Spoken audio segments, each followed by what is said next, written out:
Bem-vindos ao especial Retrospectoro 2023, o resumo do mais importante que marcou a economia e o mercado financeiro este ano no Brasil e no mundo. Contra todas as expectativas, 2023 foi um bom ano para os mercados, impulsionados por uma economia inesperadamente robusta nos Estados Unidos e no Brasil. Pelo corte de juros aqui, expectativa de corte de juros lá nos Estados Unidos no ano que vem. E claro, pelo boom da inteligência artificial nos Estados Unidos.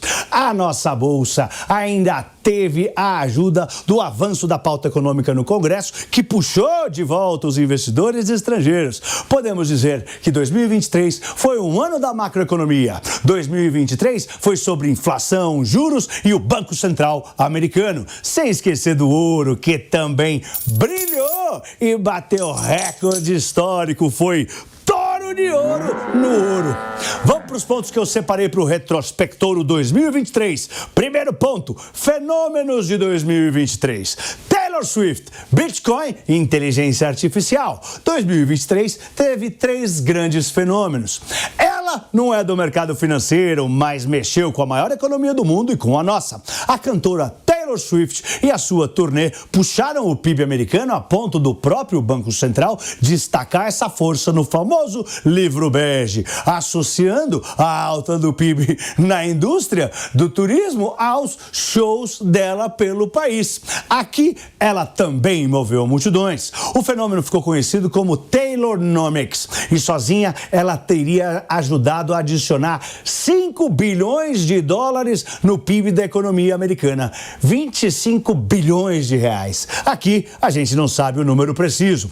A criptomoeda Bitcoin é outro fenômeno de 2023. A moeda superou os 45 mil dólares no começo de dezembro, um salto de 170% no ano. A alta se deu, primeiro, pela expectativa de queda de juros dos Estados Unidos. Segundo, pela expectativa de aprovação de fundos de Bitcoins que vão poder ser negociados na Bolsa em janeiro agora. Os chamados ETFs vão ser ETFs de Bitcoins. E terceiro, pela condenação nas justiças de grandes golpistas. E 2023 também vai ser lembrado por ser o ano do boom da inteligência artificial. Aquele dicionário inglês Collins classificou inteligência artificial como o termo mais notável do ano. A melhor fabricante de chips para gráficos 3D do mundo, a NVIDIA, entrou para o seleto grupo das 9 empresas que valem $1 trilhão na Bolsa de Nova York. Além disso, o ChatGPT da OpenAI viraram ferramentas de trabalho e estudo da população mundial. Teve aquela novela do presidente da OpenAI que quis impor limites para a inteligência artificial, foi demitido, contratado pela Microsoft no dia seguinte, mas foi readmitido na empresa uma semana depois com a ameaça dos 700 funcionários, de 750 que trabalhavam na OpenAI, eles iam se demitir e iam trabalhar com ele na Microsoft se ele não fosse readmitido. Segundo ponto, 2023 foi melhor do que o esperado. O ano de 2023 foi melhor do que o esperado para as bolsas e para as economias. Nos Estados Unidos, a inflação caiu do pico de 9,1% em junho do ano passado, para 3,1% em novembro deste ano, bem mais perto da meta de inflação de 2%, o que permitiu que os juros ficassem inalterados nas últimas 3 reuniões do Banco Central americano, lá na casa dos 5,25, 5,50, é uma banda por lá diferente daqui. E isso despertou as esperanças de que os juros americanos vão começar a cair no começo de 2024. Isso também tirou força do dólar. Se os juros caem, as pessoas mandam menos dinheiro para investir em renda fixa nos Estados Unidos. Se mandam menos dinheiro, compram menos dólar e ele vale menos. A economia americana surpreendeu muito. Cresceu 4,9% no terceiro trimestre, depois de ter crescido 2,1% no segundo trimestre e 2,2% no primeiro trimestre. E isso consolidou as apostas de que o chamado polo pouso suave, né, vai acontecer. Ou seja, o Banco Central está conseguindo derrubar a inflação sem colocar os Estados Unidos numa recessão econômica. Por aqui, uma chuva de boas notícias. O Banco Central foi pioneiro no mundo e começou a cortar a taxa de juros em agosto. Já cortou 4 vezes seguidas e a taxa Selic saiu de 13,75 para 11,75 agora, menor nível em 2 anos. Graças a uma inflação benigna aqui no Brasil, né, que até novembro subiu pouco mais do que 4,5, abaixo dos 4,75, que é o teto da meta do Banco Central. Outro ponto positivo no Brasil. Esses cortes na taxa Selic já refletiram no crescimento da economia, que deve fechar em 2023 com o PIB crescendo 3%, bem acima das projeções do começo do ano, que era só 0,8%. A força do consumo, dos serviços e do agronegócio puxaram o PIB brasileiro. Viva o agro! As exportações recordes também ajudaram a balança comercial. A diferença entre o que o país vendeu e o que o país comprou bateu quase 90 bilhões de dólares, o patamar mais alto da série histórica. Nunca ficou tão positiva a nossa balança. Metade veio, né, das exportações do agronegócio, né? Metade da balança é graças ao agronegócio. Viva os irmãos do campo! Tudo isso fez os investidores estrangeiros voltarem para a nossa bolsa, que trouxeram mais de 45 bilhões de dólares para a nossa querida B3. Quinto ponto, veio aí a elevação da nota do Brasil pela S&P, que agora a nossa nota está em BB, a 2 degraus do chamado grau de investimento, o selo de bom pagador. E tudo isso, né, essa volta do fluxo e o upgrade da nota contribuíram para a grande comemoração do ano. Depois de 2 anos e meio, o nosso Ibovespa B3 voltou a bater recordes históricos, máximas, touro de ouro. O Ibovespa B3 passou da marca dos 132 mil pontos na reta final do ano e o caminho está livre para a bolsa subir mais no ano que vem. A XP vê o Ibovespa B3, né, no 142 mil pontos no fim do ano que vem. O Itaú BBA em 145 mil, o Santander em 160 mil em 2024. Terceiro ponto. 3 grandes crises. A gente teve a crise dos bancos em março. O tradicional Banco Credit Suisse quebrou e precisou ser vendido às pressas para o UBS, que é seu rival. Tudo começou com o Silvergate, um banco de criptomoedas americanos que gerou um efeito cascata. Depois atingiu o Silicon Valley, que era um banco que financiava empresas de tecnologia lá no Silicon Valley, no Vale do Silício. Mas, como ele emprestava a juros baixos e os juros subiram nos Estados Unidos, os bancos quebraram. Depois, o efeito cascata derrubou o Signature Bank de Nova York, o First Republic Bank, e chegou no Credit Suisse. Outra crise foi a imobiliária na China. Foi assunto o ano inteiro. Eu falei muito das construtoras Evergrande e Country Garden no meu Minuto Econômico. E que hoje, foi dito que hoje tem imóvel vago para 3 bilhões de chineses, algo monstruoso. Foi essa crise que pesou e pode comprometer a meta de crescimento de 5% da China em 2023. O governo chinês lançou medidas de estímulos, mas o mercado ainda aguarda um pacotão milagroso para tirar o setor do imobiliário do atoleiro por lá. Pelo menos essas medidas ajudaram a puxar o minério de ferro, que subiu 10% em 2023.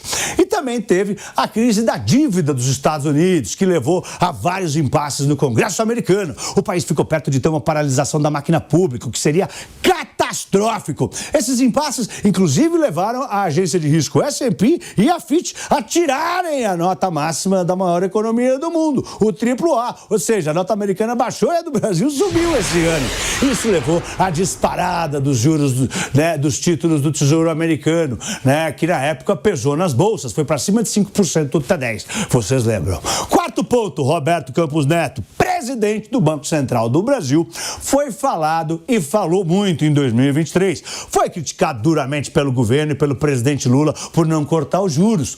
Mas hoje, os juros, né, é um comitê de 8 pessoas que decide os juros e o voto do Roberto Campos Neto só vale se empatar. Se for 5-3, o voto dele não vale. 5-4 ou 6-3 não muda o resultado.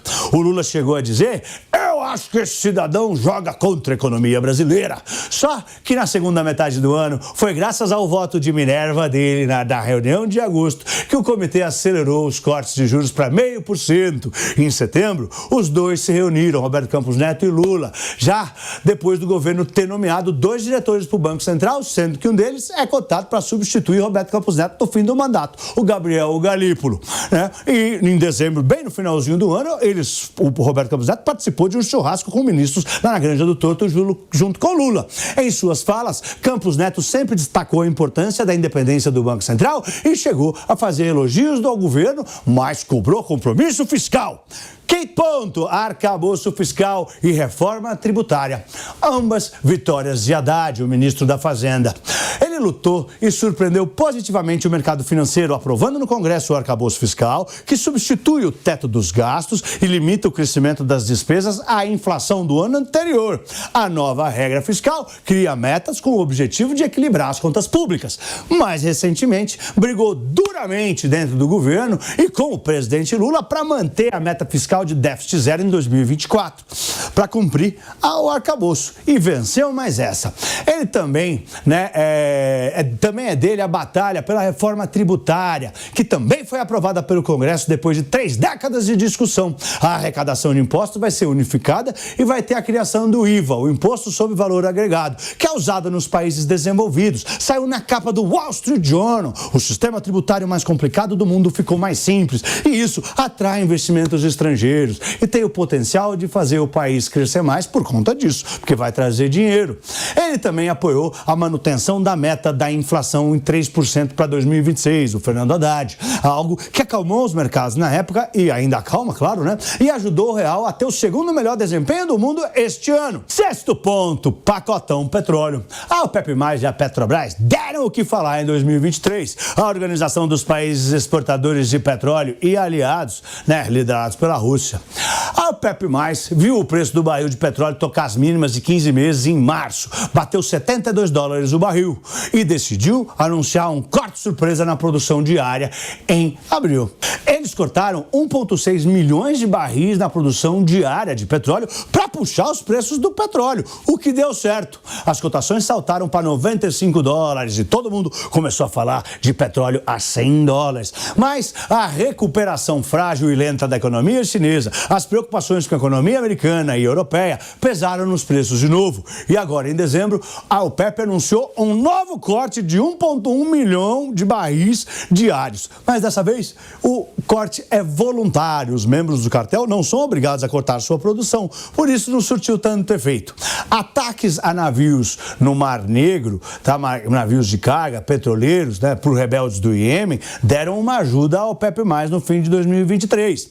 Uma novidade também foi a OPEP+ convidando o Brasil a fazer parte do cartel, fazer parte da organização em 2024. Sobre a Petrobras, em 2023 a estatal adotou uma nova política de preços, menos suscetíveis a oscilações do preço do petróleo de fora, e também menos suscetível a oscilações do preço do dólar, que chegou a assustar um pouco os investidores, mas no geral eles consideraram que a Petrobras segue sem interferência política nos preços. Ela também mudou o estatuto da empresa para acomodar políticos na gestão da companhia. Mas Jean Paul Prats, o CEO da petroleira, nega que a mudança permita ingerência governamental na empresa. 2024 vai trazer novos capítulos dessa novela. Sétimo ponto, os cisnes negros de 2023. 2023 teve alguns cisnes negros, aqueles eventos raros, imprevisíveis, com alto impacto nos mercados. A invasão à sede dos 3 poderes de 8 de janeiro preocupou, mas acabou sendo uma não notícia para os mercados, tendo impacto limitado no câmbio e na bolsa, e acabou sendo algo mais político, o que eu não entendo e também não me meto. Tivemos o colapso das Americanas, que foi tão impactante que reduziu o crédito no Brasil e pesou no crescimento da economia, já que o grupo deu um calote a vários bancos, e tudo começou quando a Americanas anunciou que achou inconsistências contábeis de 20 bilhões de reais no seu balanço, e a partir daí ela entrou em recuperação judicial, confirmou que houve roubalheira. Os credores chegaram a um acordo para sanar os 50 bilhões de dívida, que foi o número final. No fim do ano, o trio de bilionários Jorge Paulo Lehmann Jorge Paulo Lemann, Beto Sicupira e Marcel Telles, todos do 3G, que tem 30% da empresa, que foram muito criticados por deixarem isso acontecer, né, com a varejista, se comprometeram a injetar 12 bilhões de reais em aumento de capital na empresa. A guerra do Israel contra os terroristas do Hamas também pegou todo mundo de surpresa. Chegou até a se cogitar que o conflito pudesse escalar com a entrada do Irã, o que poderia derrubar a bolsa, puxar o dólar e levar o preço do barril de petróleo para $150. Teve também o motim do grupo Wagner, que queria dar o golpe e tomar o poder do Vladimir Putin na Rússia, mas durou apenas um dia. O grupo de militares apoiava o Putin contra a guerra na Ucrânia, né? Contra a Ucrânia na guerra, desculpe, e que continuou, né? Essa guerra que continuou o ano inteiro. Os traidores de Putin todos morreram num acidente de avião. Aliás, o acordo para o escoamento de grãos pelo Mar Negro acabou não sendo prorrogado em julho. 8º ponto. Milei, guinada à direita na Argentina. A Argentina mergulhou mais fundo na crise esse ano, com a inflação batendo quase 200% ao ano. Mas, na reta final de 2023, deu uma guinada à direita, com a vitória surpresa de Javier Milei para a presidência. Eu tive a honra de estar na posse do novo presidente em Buenos Aires. Excêntrico, depois da vitória, Milei moderou seu tom e anunciou um plano de contenção de gastos, o plano Motosserra, para equilibrar as contas públicas e assim controlar a inflação. Entre as medidas estão a desvalorização de 54% no peso para estimular a produção, a redução dos subsídios de energia, o corte dos ministérios, né? O número de ministérios foi cortado pela metade e um mega decreto que revogou 300 medidas e desregulou a economia. A dolarização, né? A substituição do peso pelo dólar, que era a proposta mais radical da campanha, por enquanto foi descartada. O fechamento do Banco Central também. É isso. Um ótimo 2024 para todos vocês. Vitória!